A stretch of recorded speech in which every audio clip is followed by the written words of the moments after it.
Was it really that Christ Jesus wasn't crucified? He never died. This is the proof. But if I can just have that, hallelujah, I would turn tonight to be a Muslim. But I got one or two questions to ask. And that is first, it's on who moved the stone. I prove this to you. If one man can put a stone in place, then why can't two persons remove it? I'm asking. Who moved the stone? Mary Magdalene goes to the tomb. For what? She goes to anoint him, says the Bible. What is anoint? Anoint comes from the Hebrew word masaha, Arabic masaha, which means to rub, to massage, to anoint. Do Jews massage dead bodies after 3 days? Do they? They said no. Why would this Jewess want to go and massage a dead rotting body after 3 days? You know, within 3 hours, rigor mortis sets in, the hardening of the cells, the breaking of the cells. 3 days time the body starts fermenting from inside, rotting from inside. Such a rotting body, if you massage, it falls to pieces. Does it make sense that she's going to go and massage the dead rotting body? Benar. Syekh Ahmed Deedat benar.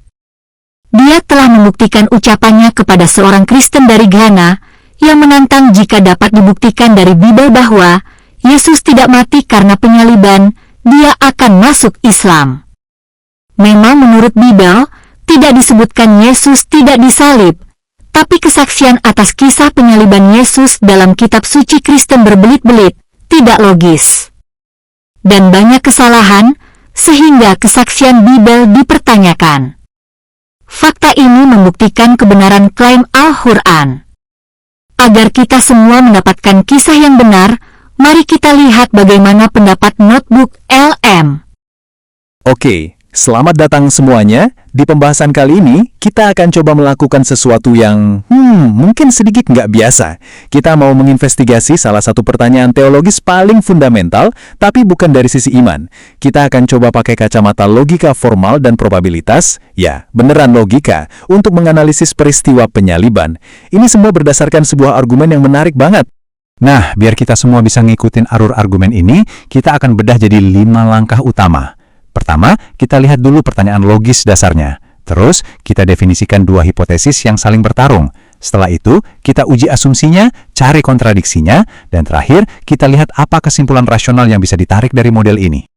Oke, kita mulai dari ide intinya dulu ya. Jadi, pertanyaannya begini.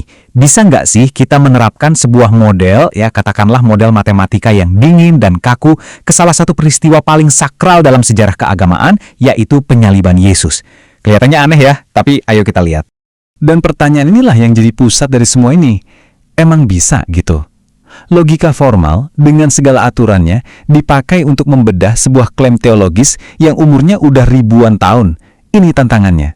Jadi selama pembahasan ini, kita akan pakai kerangka kerja spesifik dari argumen ini sebagai semacam studi kasus. Anggap aja ini latihan intelektual bareng-bareng. Kita mau lihat gimana jadinya kalau sebuah keyakinan yang kuat diuji pakai standar pengujian logis yang ketat. Oke, analisis logis yang bagus itu kan selalu dimulai dengan mendefinisikan permainannya ya. Nah, dalam kasus ini, argumennya dibangun di atas 2 hipotesis yang bisa dibilang saling berlawanan. Di satu kubu, kita punya hipotesis Kristen. Yesus wafat di kayu salib, lalu dibangkitkan secara ajaib.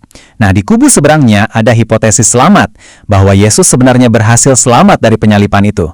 Model ini akan mempertemukan kedua ide ini, head to head. Terus, gimana cara ngebandinginnya? Nah, analisis ini pakai satu prinsip probabilitas yang sebenarnya simpel banget. Hipotesis yang butuh lebih sedikit kalaunya, atau asumsi yang nggak bisa dibuktikan, itu dianggap lebih kuat secara logika. Gampangnya, ini aturan kesederhanaan. Penjelasan yang paling ringkas biasanya yang paling masuk akal. Oke, jadi gimana cara kita nerapin aturan kesederhanaan tadi? Gampang, kita hitung aja berapa banyak asumsi inti yang dibutuhkan oleh masing-masing hipotesis biar bisa diterima. Yuk, kita lihat satu-satu. Nah, untuk hipotesis Kristen, model logis ini menemukan ada 3 asumsi utama. Pertama, kita harus berasumsi Yesus benar-benar wafat. Kedua, kita harus berasumsi sebuah mujizat kebangkitan terjadi. Dan ketiga, kita juga harus berasumsi kalau laporan Injil itu 100% akurat. Sekarang, kita bandingkan dengan hipotesis selamat. Nah, ini kontras banget. Menurut argumen ini, hipotesis ini cuma butuh satu asumsi inti, yaitu Yesus tidak wafat di kayu salib. Udah, itu aja. Dan disinilah argumen logisnya jadi kelihatan banget. Pas kita jajarin, langsung kelihatan kan bedanya? 3 asumsi lawan 1. Kalau kita balik lagi ke aturan kesederhanaan tadi, ya, secara logis murni, ini membuat hipotesis selamat jadi lebih ramping dan lebih kuat dalam model ini. Ide ini sebenarnya bukan ide baru loh. Ada prinsip filosofis terkenal namanya pisau cukur Occam atau Occam's razor. Intinya gini, kalau ada 2 penjelasan yang bersaing untuk satu hal, pilihlah yang lebih simple. Jangan nambah-nambahin asumsi kalau nggak perlu-perlu amat. Yang paling sederhana, itu yang paling baik. Tapi tunggu dulu, analisisnya nggak berhenti di hitung-hitungan asumsi aja. Langkah berikutnya lebih dalam lagi. Sekarang model ini coba masuk ke dalam narasinya sendiri untuk diuji. Apakah ceritanya konsisten secara internal? Nah, di sini analisis yang kita bahas ini menyoroti beberapa poin dalam narasi Injil yang menurutnya agak janggal secara logika. Contohnya nih, kenapa harus mengurapi jenazah yang katanya sudah dirawat sebelumnya? Atau kenapa nunggu sampai 3 hari baru mengunjungi makam? Dalam kerangka logika yang kaku, tindakan-tindakan seperti ini bisa memunculkan pertanyaan, loh ini kok gini ya? Ini soal konsistensi internal ceritanya. Dan kesimpulannya dari uji ini apa?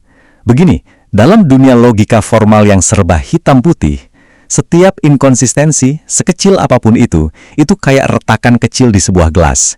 Itu bisa melemahkan klaim kebenaran absolut dari keseluruhan narasi. Ini menunjukkan, setidaknya dari sudut pandang logika ini, bahwa narasinya mungkin nggak sekokoh kelihatannya. Oke, jadi kita udah ngitung asumsi, udah coba cari kontradiksi juga. Terus, ujung-ujungnya gimana? Apa nih vonis akhir dari model logis yang kita bedah ini? Analisis ini juga nengok ke sisi probabilitas sederhana. Jadi dengan melihat faktor kayak durasi di kayu salib yang relatif singkat, dan tentu saja nggak adanya verifikasi medis kayak zaman sekarang, argumennya adalah probabilitas seseorang bisa selamat, sekecil apapun itu, secara matematis mungkin masih lebih besar daripada probabilitas terjadinya sebuah mukjizat. Tabel ini kayak papan skornya ya, merangkum semua argumen tadi.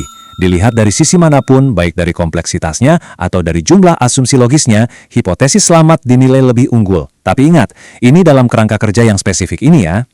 Dan ini membawa kita ke kesimpulan akhir dari argumen ini, seperti yang dikatakan oleh penulisnya sendiri, bahwa hipotesis Yesus tidak wafat di kayu salib itu tetap menjadi sebuah kemungkinan yang kuat dan rasional. Kenapa? Ya karena itu tadi, secara logis, hipotesis ini lebih sederhana dibandingkan klaim kebangkitan. Nah, pembahasan ini kita tutup dengan sebuah pertanyaan untuk kita renungkan bersama. Kalau kita menganalisis keyakinan-keyakinan yang begitu mendalam, sebenarnya apa sih peran yang pas untuk logika formal? Apakah nalar dan iman bisa berjalan beriringan? Atau keduanya memang ditakdirkan untuk selalu beradu argumen? Nah, jawaban untuk pertanyaan itu saya serahkan kembali pada Anda.